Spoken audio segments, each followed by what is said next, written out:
Okay, when I asked the Lord yesterday what I should share with everyone, He gave me just the word Ezekiel 9. So I'm here in Ezekiel, and I want to read that short chapter and then share some other verses.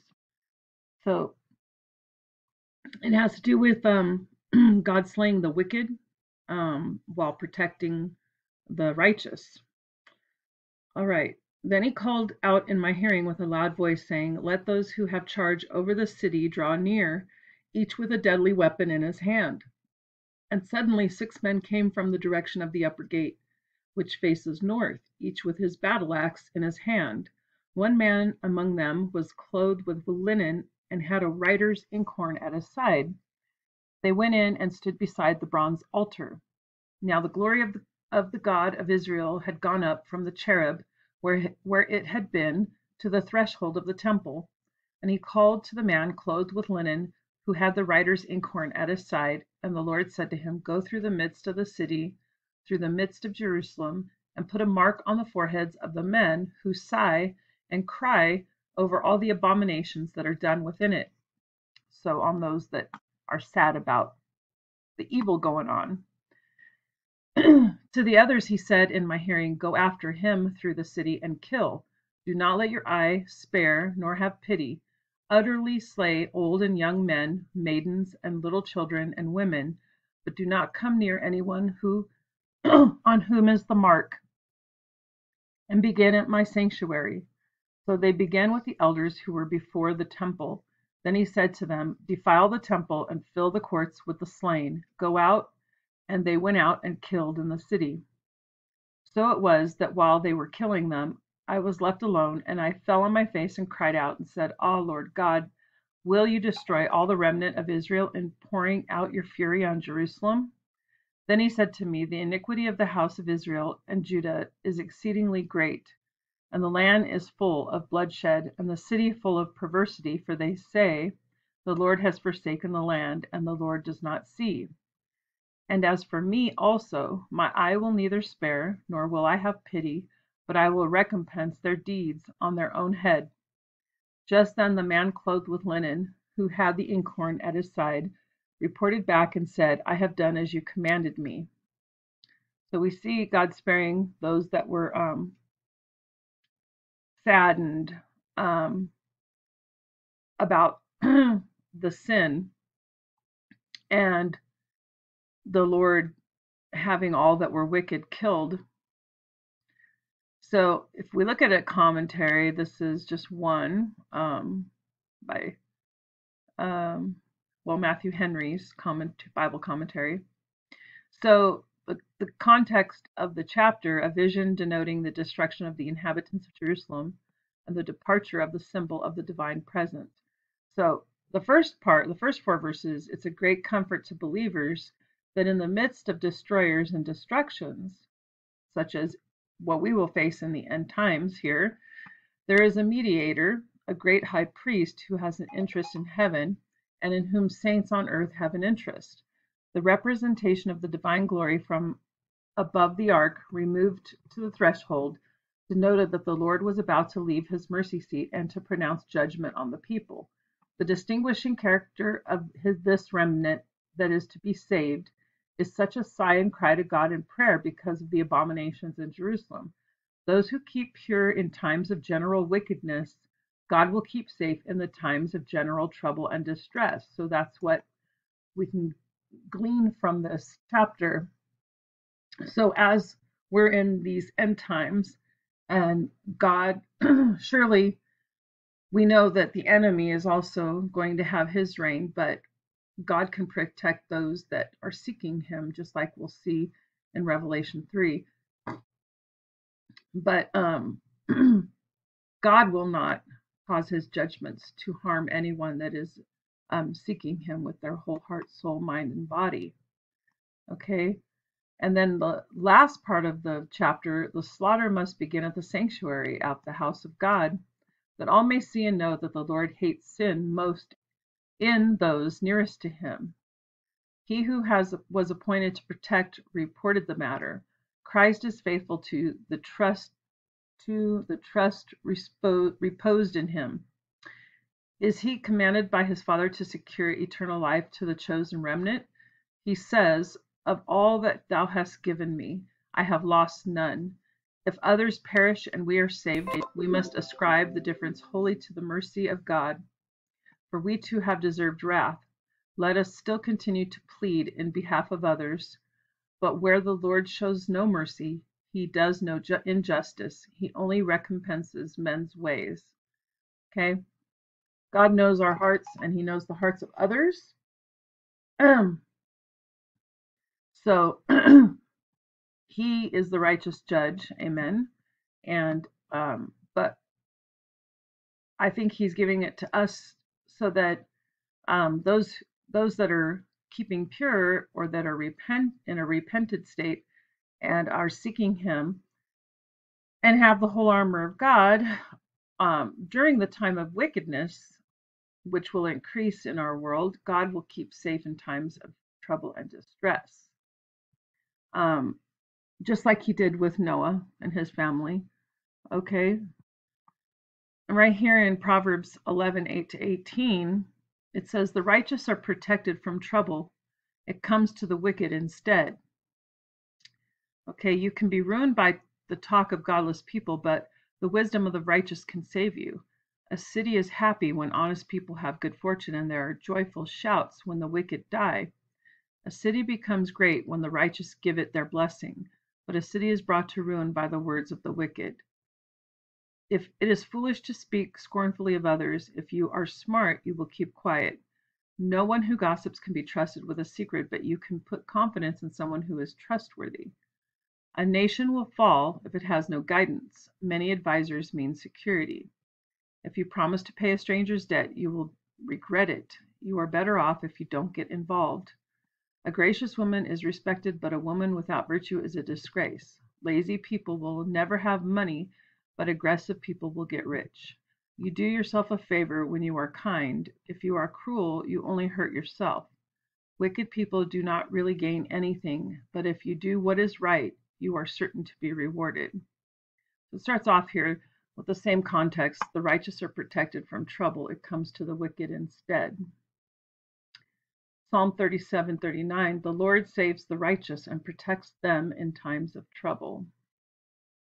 And we see that for sure in Psalm 91. "He who dwells in the secret place of the Most High shall abide under the shadow of the Almighty. I will say of the Lord, he is my refuge and my fortress, my God, in him I will trust. Surely he shall deliver you from the snare of the fowler and from the perilous pestilence. He shall cover you with his feathers, and under his wings you shall take refuge. His truth shall be your shield and buckler. You shall not be afraid of the terror by night, nor of the arrow that flies by day, nor of the pestilence that walks in darkness, nor of the destruction that lays waste at noonday. 1,000 may fall at your side, and 10,000 at your right hand, but it shall not come near you. Only with your eyes shall you look and see the reward of the wicked.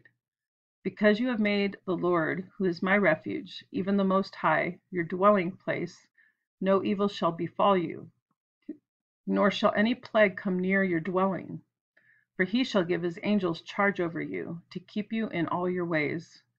In their hands they shall bear you up, lest you dash your foot against a stone. You shall tread upon the lion and the cobra, the young lion and the serpent you shall trample underfoot. Because he has set his love upon me, therefore I will deliver him. I will set him on high because he has known my name. He shall call upon me, and I will answer him. I will be with him in trouble. I will deliver him and honor him. With long life I will satisfy him and show him my salvation. And in Revelation 3, especially verse 10, we see a lot of people take this to mean that the rapture happens and then we're taken away from the earth before the trial of, the tribulation. But that's not what it's saying. And if you look up the Greek keep thee from the hour of temptation, if you look up keep thee, it means just what this commentary is going to tell you. This is the King James Bible version online, and it comes with the commentary and the concordance reference for. It puts all of these English words into the Greek context, and you'll see what it means. But right here, because thou hast kept the word of my patience, this is talking to the faithful church in Revelation chapter 2 and 3, Philadelphia, because thou hast kept the word of my patience, I also will keep thee from the hour of temptation which shall come upon all the world to try them that dwell upon the earth. So here's the full section for the Philadelphia church. And to the angel of the church of Philadelphia write, these things saith he that is holy, he that is true, he that hath the key of David, he that openeth and no man shutteth, and shutteth and no man openeth. I know thy works. Behold, I have set before thee an open door, and no man can shut it. For thou hast a little strength, and hast kept my word, and hast not denied my name. Behold, I will make them of the synagogue of Satan, which say they are Jews, and are not, but do lie. Behold, I will make them to come and worship before thy feet, and to know that I have loved thee. Because thou hast kept the word of my patience, I also will keep thee from the hour of temptation, which shall come upon all the world to try them that dwell upon the earth. Behold, I come quickly. Hold that fast which thou hast, that no man take thy crown. Him that overcometh will I make a pillar in the temple of my God, and he shall go no more out. And I will write upon him the name of my God, and the name of the city of my God, which is New Jerusalem, which cometh down out of heaven from my God, and I will write upon him my new name. He that hath an ear, let him hear what the Spirit saith unto the churches. Okay, so he's promising to keep us safe during the tribulation. And so if we scroll down here, there's a few different commentaries on it by different people. So on Revelation 3:10, that very verse. So I'll leave a link and you can read these. This one says, Michael Devon on it, God's word speaks for itself. Patience, steadfastness, endurance, patience. So that's the word that's used in that verse. The exact same Greek word used in Revelation 13:10 and 14:12. Keep thee from the hour of trial, right, is the concordance number, Greek concordance number 5083, which is tereo. Hold on. Tereo, which is to guard, to attend to, carefully, to observe, to keep one in the state that he is in, to protect, okay? And then from, denoting the place of from, away from, out, with, okay? Put this phrase together. And Jesus is saying, because your faith has already endured and persevered, and you haven't denied my ants, meaning that they have been tempted to do so, I will guard your faith during the hour of temptation, trial, great tribulation, to come upon and try the world. So look at John 17:15, and you will see the exact same Greek phrase, tereo. In that verse, it's obvious Jesus meant to protect his apostles while here on earth from the evil. He explicitly said he didn't want to remove them. So the exact same Greek phrase has to be interpreted in the exact same way. So he will observe, carefully attend to, and keep one in the same state and guard those that are faithful. Okay? That's why it's so important to be one of the righteous during these end times, because he's going to protect us rather than have us slain, which we read in Ezekiel 9. Okay.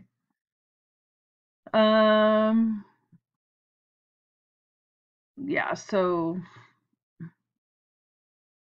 anyways, I'll leave that, and you can also go to blueletterbible.com, and it'll break down this verse or any other verse word by word, and it'll give you the meaning in Greek, if it's New Testament, or Hebrew if it's Old Testament. God bless.